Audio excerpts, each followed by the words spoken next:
вакцина, которая уже применяется в 148 странах мира и продемонстрировала свою высокую эффективность в предотвращении высокоонкогенных типов вируса папилломы человека и в предотвращении рака шейки матки, является очень важной для сохранения здоровья женщин. И это огромное достижение правительства и Министерства здравоохранения Таджикистана в обеспечении закупок этой вакцины и обеспечении вакцинации девочек-подростков, которая для населения будет совершенно бесплатной.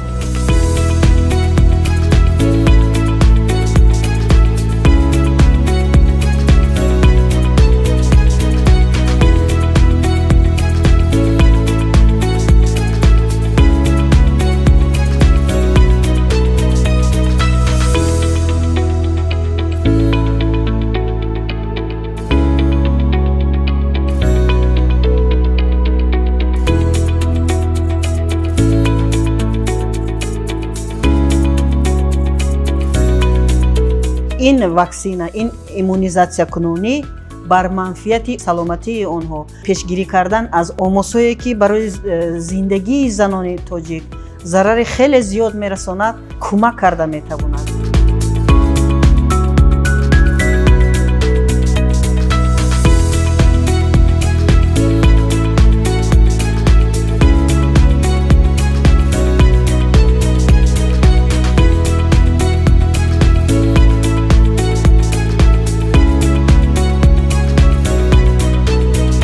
دورای آموزشی که ما گذاشتیم از چند لحاظ جالب بود. یکم این که موضوعی که انتخاب شده است بسیار موضوع اکتوالی است برای جامعه تاجیکستان. چیز دیگری جالب برای ما این بود که روزنامه‌نگاران از تمامی منطقه های تاجیکستان جمع آمدن. این برای ما امکان فراهم آورد که یک شبکه مبادله اطلاعات را تشکیل کنیم. یعنی اونهایی که در مرکز هستند می توانند با منطقه ها معلومات های یکدیگر را مبادله کنیم.